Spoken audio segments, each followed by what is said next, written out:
បងប្អូនខ្មែរគ្រប់គ្រងម៉ាត់ខ្មែរតាំងពីបើកសម្ពោធដំបងរហូតមកដល់ពេលនេះមនុស្សច្រើនតាំងពីការបើកដំបងរហូតមកដល់ពេលនេះអូយពិតជាអរគុណខ្លាំងមែនទែនសម្រាប់ការគ្រប់គ្រងម៉ាត់ខ្មែរ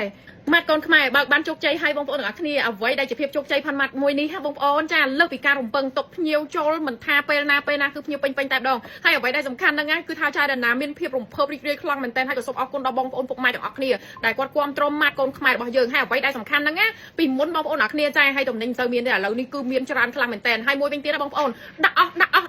ហើយក៏សូមអរគុណបងប្អូនកូនក្មួយទាំងអស់គ្នាខ្លាំងមែនទែនហើយប្រាប់ពីព័ត៌មានពិសេសមួយទៀតណាយើងនឹងចិត្តត្រៀមពង្រីកសាខាជាច្រើនកន្លែងហើយអ្វីដែលសំខាន់ណាបងប្អូនដែលជា fan របស់ QM Mart ណាអញ្ចឹងបងប្អូនអាចឆាតនឹង comment ចូល page នេះបានថាតើចង់ឲ្យ QM Mart បើកនៅកន្លែងណាបងប្អូនទាំងអស់គ្នាត្រៀមណាត្រៀមទាំងអស់គ្នា QM Mart កូនខ្មែរផងយើងនឹងត្រៀមពង្រីកសាខាជាច្រើនកន្លែងហើយមួយវិញទៀតណាសម្រាប់បងអូនដែលគាត់ចង់ទិញ franchise ឥឡូវនេះគឺយើងបើកចំហតែម្ដងហើយថ្ងៃនេះផងដែរគឺយើងក៏ជួបជាមួយនឹងបងអូនដែលគាត់ទិញ franchise មួយវិញទៀតណាសម្រាប់ទីតាំងនិង location ល្អ comment នៅក្នុង page មួយនេះមកបងប្អូនទាំងអស់គ្នា QM Mart នឹងមានច្រើនកន្លែងនៅចិត្តបងប្អូនបំផុតតែម្ដងមិនយូរមិនឆាប់ QM Mart កូនខ្មែររបស់យើងនឹងជួយបងប្អូនកូនខ្មែរមានការងារធ្វើនឹងជួយបងប្អូនកូនខ្មែរដែលជាអាជីវករជួយបងប្អូនកូនខ្មែរដែលគាត់ជាសិប្បកម្មផ្សេងហើយនឹងដៃគូសហការផ្សេងដែលជា brand របស់កូនខ្មែរយើងតែម្ដងនៅក្នុងនេះផ្ទាល់ផងដែរអូខេបងប្អូនទាំងគ្នាសម្រាប់បងប្អូនអាជីវករសម្រាប់បងប្អូនដែលជាសិប្បកម្មសម្រាប់បងប្អូនចាស់ដែលជាដៃគូសហការផ្សេងអូខេបងប្អូនទាំងគ្នា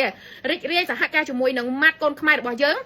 QM Mart នឹងមានសាខាជាច្រើនកន្លែងនៅក្នុងពេលឆាប់នេះហើយអរគុណខ្លាំងមែនទែនបងប្អូនកូនក្មួយទាំងអស់គ្នាដែលបានចូលរួមនៅក្នុងការគាំទ្រ QM Mart ខ្មែរដែលចូលមិនដឹងថាអូយយប់ថ្ងៃព្រឹកល្ងាចអីគឺថាចូលច្រើនមែនទែនមានតែពាក្យថាសូមអរគុណអ៊ំពូមីងបងប្អូនទាំងអស់គ្នាម៉ាត់ខ្មែរនេះបងប្អូនទាំងអស់គ្នាខ្ញុំនិយាយត្រង់តែម្ដងចានៅពេលដែលខ្ញុំបានខ្ញុំមិនរំពឹងថាដល់ភ្ញៀវគាំទ្រដល់ថ្នាក់ហ្នឹងទេប៉ុន្តែភ្ញៀវគាំទ្រច្រើនខ្លាំងមែនទែនហើយបងប្អូនដែលគាត់ចង់ទិញ franchise បន្តនៅក្នុងការបើក